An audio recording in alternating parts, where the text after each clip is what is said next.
Asthma বা হাঁপানি সম্পর্কে আপনার কাছে একটু জানতে চাইবো যে কারা বেশি আক্রান্ত হতে পারেন, লক্ষণগুলো কিভাবে প্রকাশিত হয় এবং এই বিষয়ে আপনাদের নির্দিষ্ট পরামর্শ কি রয়েছে? আমাদের দেশে প্রায় 3 কোটি মানুষ অ্যাজমাতে আক্রান্ত। এখন এটা অ্যাজমা রোগটা এমন যে এটা শিশু থেকে শুরু করে বৃদ্ধ যে কোনো বয়স সকলের ক্ষেত্রেই হতে পারে। অ্যাজমা সাধারণত দেখা যায় শ্বাসনালীর একটা প্রদাহ, যেটা অ্যালার্জির কারণে হয়। বিভিন্ন কিছুতে অ্যালার্জি হতে পারে, সেটা হচ্ছে ঠান্ডায় হতে পারে, ধুলোবালিতে হতে পারে, ঘরের যে আমাদের কার্পেট থাকে, বালিশ থাকে, সেখানে ডাস্ট থেকে হতে পারে, এবং বায়ু দূষণের জন্য হতে পারে।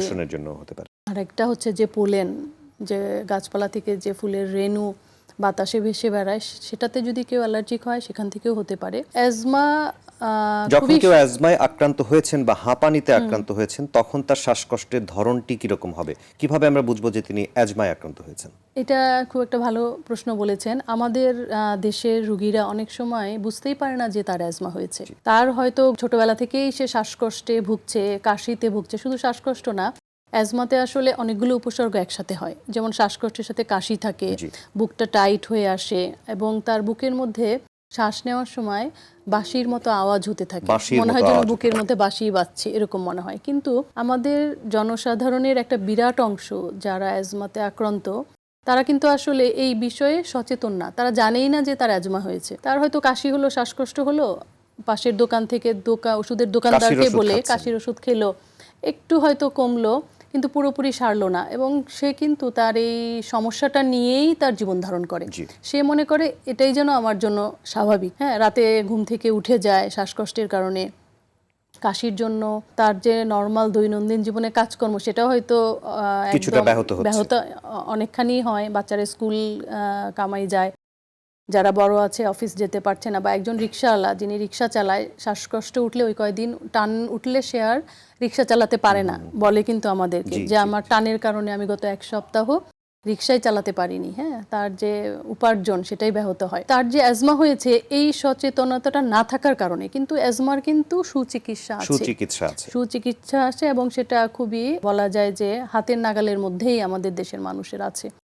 তো কি ধরনের ঔষধ দিয়ে আপনারা তাহলে চিকিৎসা করেন যাতে রোগীরা পুরোপুরি উপকৃত হতে পারেন, এই বিষয়ে আমাদেরকে একটু বলেন। অ্যাজমার চিকিৎসা আসলে আমরা আগেই বললাম যে এটা একটা শ্বাসনালীর প্রদাহ হয় এবং শ্বাসনালীগুলো সংকুচিত হয়ে আসে, এজন্যই শ্বাস নিতে এবং ছাড়তে কষ্ট হয়।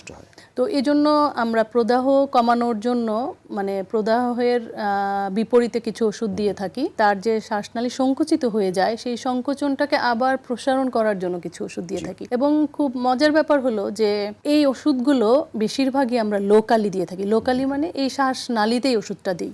সেটা কিসের মাধ্যমে দেই? কোনো একটা ইনহেলারের মাধ্যমে। সেই ইনহেলারটা বিভিন্ন ধরনের হতে পারে, সেটা এক একজন এক একটাতে ভালো অভ্যস্ত হতে পারে।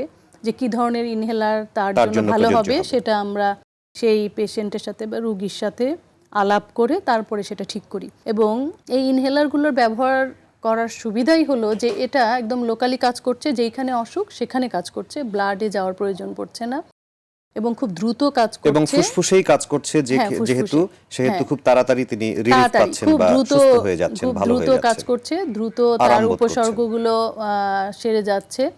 তো এই ইনহেলার সম্পর্কেও আমাদের জনসাধারণের অনেক ভুল ধারণা আছে। তারা মনে করে একটা ইনহেলার নেওয়া মানে আমার জীবনের শেষ চিকিৎসা, আমার সম্ভবত আর চিকিৎসা নাই, প্রথমে আমাকে মুখে খাওয়ার ওষুধ দেওয়া হোক, পরে ইনহেলার না হলে। কিন্তু এটা হলো যে শুরু থেকেই ইনহেলার দিয়ে চিকিৎসা করা যেতে পারে। অ্যাজমার রোগের যে কোনো পর্যায়েই অসুখটা ধরা পড়ুক না কেন, তখনই ইনহেলার দিয়ে আমরা, আসলে ইনহেলার তো ওষুধ না, ইনহেলার হচ্ছে ওষুধটা আমার ফুসফুসে পৌঁছানোর একটা যন্ত্র মাত্র।